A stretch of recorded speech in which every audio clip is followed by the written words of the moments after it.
Hi everyone. Seeing as we are at the end of 2020, thankfully, I thought I would do my top 10 BLs. Now this is subjective. I'd love to know what your top 10 would be, seeing as yours might be completely different to mine or maybe very similar. And I will say I told Sunset About You will not be on the list as I haven't watched it, but I imagine it would be very high up with the praise that it gets. I will watch it, just I haven't got to it right now. And I was stuck on putting Until We Meet Again in here because half of it was in 2020 but half of it was in 2019. So in this case I will leave it out because it was technically last year. At number 10, Pearl Next Door. Now I know this is technically not a BL, it's a GL if you give it that moniker, but I quite enjoyed where I am so far. I'm up to episode 5.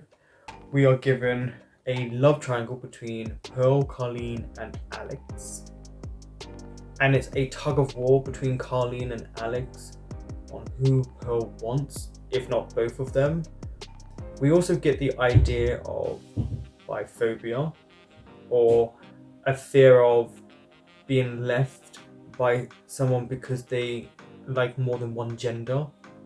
Of course, Carlene has valid reasons for her fears, but it's nice that she's able to talk to an ex and overcome them and express her feelings to Pearl. And then we have Alex, who has constantly expressed these feelings and is quite a competitive person. And then we have the comedic moments and the comedic person of it, which is Fonzie. Fonzie represents a great friend for Pearl, though a bit judgmental, and he himself is a bit of a hypocrite. He gives Pearl advice but never follows through on it himself. And we have the idea of an inner saboteur, and he is sabotaging his chances with him because he's not being his true self. At 9, Why Aren't You? Now I wasn't sure where to originally put this, but I feel like this is a good place for it. I like the juxtapose between Tutor and Fighter and Son and Cypher. Tutor and Fighter feel very passionate, almost adult in their relationship, steamy, it was hot, they got together, maybe not in the best means, but it wasn't to hurt other people. And then we have Son and Cypher, who represent an innocent first love, coming of age story of two people who are both main couples are supposedly enemies that turn into lovers, which is a narrative that follows a lot of Thai BLs. But it was just nice to see how different they were in relationships, and we actually had a great supporting cast. Natty and Junior were incredibly funny, the actors who played them. Then we had Tantai and Japan, who also were a sweet young love. At number 8, and I cheated a little bit here, it's 2 shows, and they are Where Your Eyes Linger and Mr. Heart. Now, Taeju is a spoiled rich kid that comes from a, I guess, family of prestige, and he always causes trouble. Whereas Kanguk is his confidant, he's kind of servant, who they are the same age, they're about 18, but there is an attraction. And when a female character gets involved because she likes Kanguk, we realize that maybe Taeju has a bit more than just brotherly feelings for him. It's a short web series from South Korea, but I think they're able to pack a lot into it, and I liked the little story of it. Also, there is a bit of violence in it, but we see at the end that years have passed, but they still remember one another. And maybe there's a chance for them. And then we have Mr. Heart. Now this is set around marathon running and pacemakers. Now the character of Ko Sang-ha is the pacemaker. And he is the actor is very adorable, plays him very cute. This very sweet, whereas Shinron is quite cold, but he needs help because he kind of fails at the last moment of marathons. He's a long distance runner and he needs a pacemaker that can help make sure that he gets that final step and wins. Because he was a promising student when he was younger, but he hasn't lived up to that promise. And what we see is we see a little bit of understanding of what it means to be a pacemaker and a marathon runner, but also a nice little romance of two people who actually need each other and have crossed paths multiple times. It's another South Korean web miniseries, but I think the episodes that we see do really well. It does get a bit strange at points when, you know, mafia people come involved, but it's a great story of overcoming adversities and challenges and finding out who you are. At number 7 is Cherry Magic, which is a Japanese BL show. I personally really like this. The characters of Adachi and Kurosawa were great. It was also, what happens is that when you turn 30, if you're still a virgin, you can read people's minds. And Adachi is a 30-year-old virgin. And on his 30th birthday, he gathers the power to read people's minds. And that's how he finds out Kurosawa has feelings for him and has for a long time. And from that, we get an inner struggle while also listening to people's thoughts, while also highlighted in a Japanese style, which is sometimes them overreacting to situations and yelling. The only real negative for me was the end where they baited the main couple as a kiss and we never got to see that. Instead, they closed the doors. I wish they had not done that. I wish we could have seen a bit more seen as the side couple kissed. But I think the acting was great. It was a sweet story. And I think the way they portrayed their characters worked perfectly for the understanding of maybe what it's like to be that age and a virgin. At number 6, now my number 6 and my number 5, I kind of interchange, but I do this a lot. My number 6 is Tonhon Chonlati.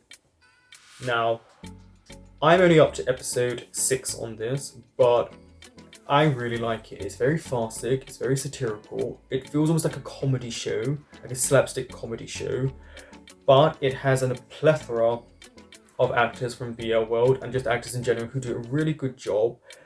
I have not really been bored by this show so far. And there was only 10 episodes in total, so it's even a shorter series of episodes than usual. I think Pond, who plays Tonhon, does a really good job, and he knows how to play this kind of macho, toxic man who's grown up around a father who had probably put down gay people his whole life, but by little snippets, if you watch, he does actually have feelings for the same gender. He also tends to watch Sotus, which was a great little meta moment. And of course, Kaltung, who plays Chonlati, does a great job considering his role in Together the series and how different that was.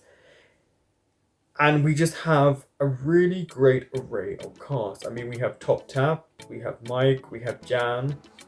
Now, Mike, for me, is the shining star in this.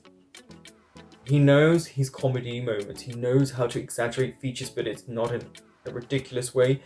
And this show has done a really good job in allowing you to laugh along with them, but feel kind of sad for them at the same time. And I think it's one of those shows that sneaks up on you and you don't think it's going to be as good as it is. At number 5, My Engineer. Now, I was pleasantly shocked by this show. I did not expect to enjoy it as much as I did. I think it subverts a lot of what people expect from the idea of it being an engineer series, but also the characters of Bon and Doon have a great little moment in the show about tops and bottoms and subverting your expectation of what someone looks like who would top and someone if they were a bottom, and them having that struggle with their friends but themselves of where they stand in that sort of relationship. I personally loved the characters of Ram, King and Boss the most. I think In Touch, who plays Boss, was able to show just a real sadness to the character. You know, he was always looked down upon by his looks, his intelligence. He tried to stay happy even when he felt sad and went through a lot. But thankfully he found someone in Mech that he's actually liked for a long time. And Mech went through a lot of struggle of liking someone, but always feeling that they didn't like them back. And then we have Ram and King. Perth, who plays Ram, did a good job of having an introverted but strong person in a character who also has his own struggles that hopefully we'll see in season 2 with his family and his relationship with King. I think they were the strongest out of the parent because we were able to see them grow a lot. And what this show did, which a lot of shows tend to fail at, is they gave equal time to every single main couple. And there were 4. Now what they did is they started with Bon and Duin, and then they introduced the characters and the couples more and more as the show went along, to the point where everyone was equal and we got to know all of them in the same way. And it didn't feel like a character was left out and we didn't know about them. In fact, we got such a great depth to them that I feel like a lot of people could tell the difference between them and understand the characters. And I think that's a big plus for this show. I think this show was really, truly smartly written. I think Nam as Ting is one of the best female characters out there. She has her own personality. She was funny. She stood up for what she believed in, but she also had little silly moments and little moments of just being a human being. And I think the actress did a really good job in portraying a strong-willed woman on shows like this. Now, some of you may be shocked at this. I'm putting Tharn Type 2 7 Years of Love as my number 4. Now, I've seen a lot of negativity and a lot of positivity about this show. For me, I enjoy it. It's what happens after 7 years. It's that 7-year itch. We're seeing 2 people who have been together since they were quite young to now in their mid-20s, and their issues with not just one another, but their fears of maybe getting bored, of their partner not being excited by them as they once were, to the idea of marriage and what that actually means. For Tharn, it means security. It means showing everyone that they don't have to hide their love and that they are for one another.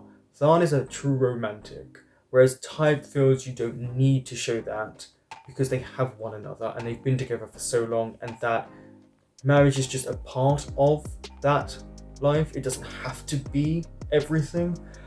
I do like that as much as Fiat annoys me, we are getting that antagonist. We are getting the memories of what they were like, Tharn and Type and their friends 7 years previous, because he is just them 7 years previously. I think Mild as Techno still is a fantastic, chaotic mess of a character, and the actor does an amazing job. We got to know Champ a lot more, and Kung Po, who is the doctor at the hospital. And I think the show is really allowing us to see an adult relationship. Now, of course, there are issues. There are issues to every show. And some of that is the editing and sound. And I think people are upset that Tharn and Type are not together as much as they would hope. But we are also looking at a relationship that is kind of fracturing because of work, distance, everything, including bullying at work. And I think what we're seeing is 2 people trying to navigate past this little moment in time and understand one another, but also what happens when a distance comes into a relationship and how you can either fall apart or build it up. Also, we are only at episode 8, I believe, so we still have a few episodes to go. I personally like it, but maybe you feel completely different. My number 3 is Game Boys. Now, this was a great take on the pandemic. You know, this was shot very differently. It was shot on phones. It was shot separately. It was shot via the means of the interweb. So it was as if they were doing Zoom calls and Facebook Messenger calls. And I just love that it's so different to any BL that I've actually watched. And I think it highlights that both the actors, Kokoi and Elijah, do an amazing job as Gavril and Cairo. and seeing a coming out story, but also the loss of a parent because of the pandemic, the fear of the pandemic, what it's doing to people, how a relationship is developing through this, and there is hope at the end of the tunnel. And both the actors let you tap into what is going on in their lives. You know, we're looking at two young men who are struggling and are losing people around them, but they found something in one another. The character of Cairo is so multifaceted, and we're looking at someone who blames himself for his father catching COVID, who unfortunately passes away. And then we are looking at someone who comes into his life who also had loss and is dealing with it in a more happy-go-lucky, cheerful way. And of course, there are little differences in culture, such as Gavril's cheesy pickup lines that, as a Westerner, you look at and kind of go, oh, but it works. My number 2 is Manner of Death. Now, I've just watched episode 5, and I really like this. I'm a big fan of the whodunit, murder mystery, adult theme. You know, we're looking at people in their work life who are much older, and it's a lot of intrigue into what goes on in this show. Is it sex trafficking? Is it drug trafficking? Who's actually involved? Who killed Jane?